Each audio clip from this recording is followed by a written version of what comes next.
Olá, tudo bem? Hoje falaremos sobre células eucariontes, as estruturas das células eucariontes, as suas organelas e suas funções, ok? Então, para começar falando sobre as células eucariontes, devemos já lembrar que eucarionte quer dizer que tem um núcleo verdadeiro. Já falamos sobre células procariontes e vimos que uma das suas principais características é que o material genético da célula procarionte ele fica disperso no citoplasma, não tem uma membrana nuclear. Então, a célula eucarionte, a principal característica dela é que ela vai ter envoltório nuclear, ela vai ter membrana nuclear e ela tem organelas. Então, as diferenças são essas. Tem envoltório nuclear, membrana nuclear e tem organelas. Então, se cair na prova falando qual a diferença de uma célula procarionte e uma célula eucarionte, você já sabe. Envoltório nuclear, membrana nuclear e o material genético delimitado por essa membrana nuclear e organelas membranosas, ok? Já vou anotando tudo aí, que são os macetes para as provas. E tem algumas características comuns entre ambas. Uma das primeiras características comuns é a membrana citoplasmática. A membrana citoplasmática é uma membrana semipermeável que ela tem função de manter o meio ambiente interno fora do ambiente externo. Então ela vai ter que fazer esse controle. Ela tem um controle do que entra e do que sai. Então você já anota aí que ela é seletiva. A membrana citoplasmática é uma membrana seletiva. Ela vai selecionar o que entra e o que sai. Essa membrana também ela faz parte de um processo chamado fagocitose.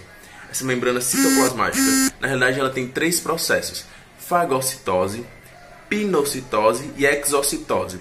A fagocitose é relacionada a fagocitar materiais sólidos, materiais rígidos. Um exemplo de uma célula eucarionte que pode fazer isso são os leucócitos. Os leucócitos são células de defesa que vão fagocitar antígenos. Antígenos são qualquer coisa estranha que entre no nosso corpo. Então eles vão lá e fazem a fagocitose, eles englobam esse material sólido. A pinocitose ela é responsável por englobar materiais líquidos ou semilíquidos viscosos. Um exemplo está relacionado a quando entra gordura. Gordura é um material líquido, semilíquido. Então a pinocitose ela vai fazer esse englobamento desse material líquido. E o último é exocitose ou exocitose. É a colocar para fora resíduos que ficou dentro dessa célula. A célula não quer mais alguma coisa, então ela faz essa secreção ou excreção, colocar para fora. Então temos fagocitose, pinocitose e exocitose. Tudo isso relacionado à membrana citoplasmática, ok? Então a membrana citoplasmática, essa membrana semipermeável, uma das características dela, e ela é seletiva. Já vou anotando tudo isso daí que com toda certeza vai ter alguma questãozinha de prova relacionada a isso. O segundo ponto, a gente já vai entrando agora dentro da célula. Dentro dessa célula eucarionte existem diversas organelas que têm funções distintas. Cada organela vai ter uma função delimitada. Cada uma vai ser responsável por uma coisa. Então já vou anotando aí, a primeira organela que eu vou falar vai ser o retículo endoplasmático rugoso ou retículo endoplasmático granuloso. Esse retículo endoplasmático rugoso ou retículo endoplasmático granuloso, ele vai ser todo cheio de ribossomos. Vocês lembram da aula anterior que eu falei que ribossomos são responsáveis por síntese proteica, ou seja, quebra de proteína. Se ele é responsável por quebra de proteína, o ribossomo, então o retículo endoplasmático rugoso, ele também vai ser responsável por essa síntese de proteína. Então, ele vai estar todo revestido de ribossomos. Temos o segundo, que vai ser o retículo endoplasmático liso ou agranuloso. O retículo endoplasmático liso ou retículo endoplasmático agranuloso, ele vai ter a sua função de síntese de gorduras. Ele vai quebrar gordura para fazer produção de hormônios. Então vai passar por um retículo endoplasmático liso. Outra função também dele vai ser a desintoxicação das células do corpo.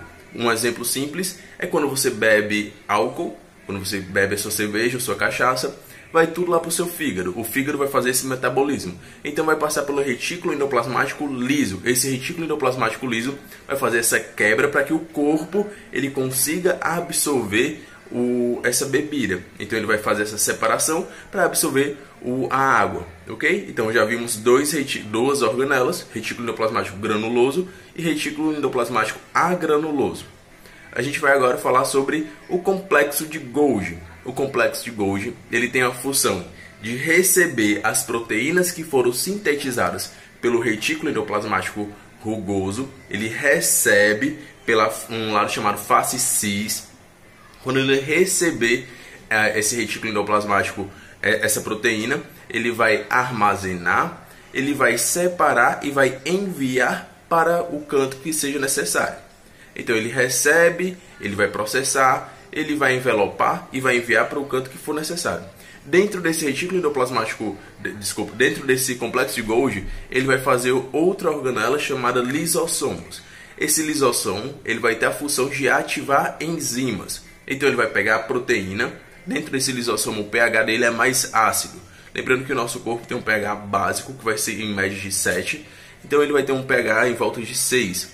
Ele pega essa proteína, o lisossomo pega essa proteína, ele, por conta da sua acidez, ele transforma essa proteína em uma enzima ativa. Então ele vai ter a função de enzima ativa, que vai ser para quebrar, para fazer diversas funções enzimáticas. Um exemplo simples é na relação à digestão. Quando a gente está se alimentando, a gente produz várias enzimas para fazer a quebra na saliva. Então já vimos complexo de Golgi, lisossomos, vimos retículo endoplasmático granuloso, retículo endoplasmático agranuloso, e agora a gente vai falar um pouco sobre as mitocôndrias. As mitocôndrias são responsáveis para fazer a energia do nosso corpo. Elas vão fazer a quebra de oxigênio juntamente com glicose para converter em ATP, adenosina trifosfato. Então a mitocôndria, ela vai fazer com que o nosso corpo ele consiga ter energia. Então falamos que a mitocôndria é a usina elétrica do nosso corpo. Se uma mitocôndria não tem o seu funcionamento correto, fisiológico, então o nosso corpo ele vai ter um prejuízo nesse processo de energia.